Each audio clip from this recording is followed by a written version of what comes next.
All right, so our first set of examples, we are going to be working on writing equations for a hyperbola. So what we want to do is start by identifying the direction. So on problem 1, because they're opening up and down, that tells us that it's vertical. So in general, my equation that we're going to use when we start substituting in our information is going to be parentheses y minus h squared, k squared, sorry, and then minus, so over a squared, and then minus x minus h squared over b squared equals 1. Okay? So again, because it's vertical, the y term is first. So now we just need to find all of that information. So looking at this, we want to start by finding the center because that's our h and k.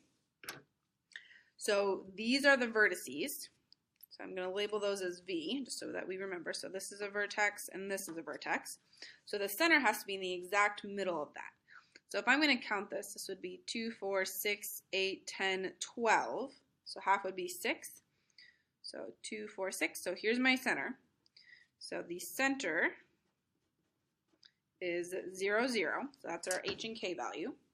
So if we start filling in our information, that means that we're going to have y squared over a number minus x squared over a number equals 1 for the equation. So that we just need our a squared and our b squared term. So a is still the distance from the center to a vertice, so we're just going to count. And notice that the scale here is by 2's. So again, 2, 4, 6. So a is 6 for this problem. So that means that this is going to be 36. And then we need to find b. So b comes from the conjugate axis, but it doesn't give us that. So we can't just find b right away. So if I'm looking at this, the other thing that it gives us is this focus point. Okay, so that point just inside, those are the focus points. So if we count that distance, so 2, 4, 6, 8, that is going to give us our c value. So c is 8. So if we know that, we can use our formula, c squared equals a squared plus b squared, to find our b value. Okay. So we will have 64 equals 36 plus b squared. So then we would just subtract the 36 over. So 64 minus 36 is going to give us 28. Okay. And we need b squared for the equation, so we don't need to worry about taking the square root of it. So then this will just be the 28 for our b. And that will give us our equation for that parabola. And again, I know the question isn't not asking for this, but for practice, if we wanted to identify domain and range. So the domain for this problem, when we look at it, so if we just look at this U-shape, it's opening up, so that means that it's going to get wider. So the domain for this is going to be all real numbers.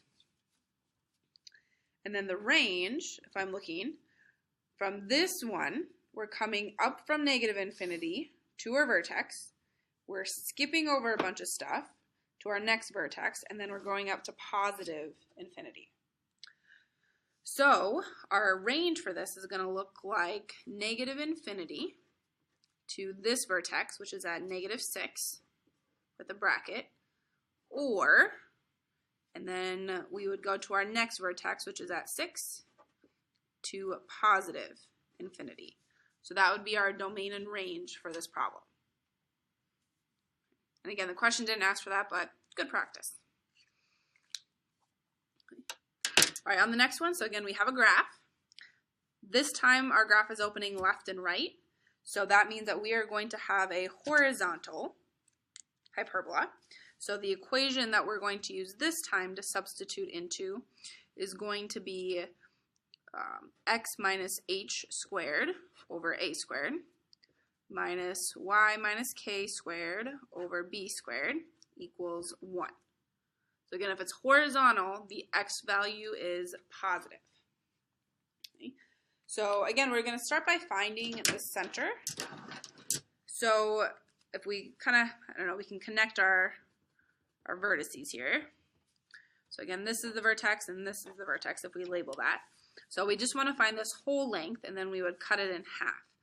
And we're counting by ones this time. So we have 1, 2, 3, 4, 5, 6, 7, 8, 9, 10. So half of that would be 5. So I'm just going to count 5 towards the other vertice, and then I'm going to put my center there. So 1, 2, 3, 4, 5. And just make sure, 1, 2, 3, 4, 5. So here's our center. And then we also know that our A value is 5 because we have from the center to the vertex. And if we find this point, this is going to be at 1, 2, 3. 1, 2, 3, 4, 5, 6. So 3, -6 for the center. And then we can't find our B value, so we're going to have to find our C again, just like before. So here's my focus point on each of these. So if we just count the distance, so 5, 6 for our C value. So C equals 6. And then we can just use the equation C squared equals A squared plus B squared to find our missing B value. So that will be 36 equals 25 plus our B squared.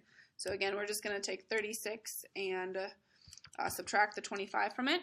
So that will give us 11 when we do that for the B squared term.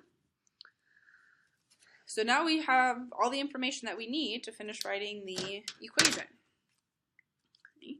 So x minus h, so minus 3 squared over a squared, and our a was 5, so this will be 25, minus, and then it'll be y plus 6 squared over b squared, which we found was 11, equals 1. So again, this would be the equation for this given hyperbola. And again, just because it is good practice, let's identify our domain and range. Okay. So this time, because it's opening left and right, on the x's, we're coming from -infinity to whatever this vertex is, skipping over, and then starting at this vertex and going to +infinity. So the domain for this problem is going to be from -infinity to this vertex. So the x value at that is -2. Or, and then we're going to this one, so that is at 1, 2, 3, 4, 5, 6, 7, 8. So I'm going to go down here, so 8 to +infinity for the domain. And then the range, so this is going to continue to go up and down forever. The range for this is going to be all real numbers.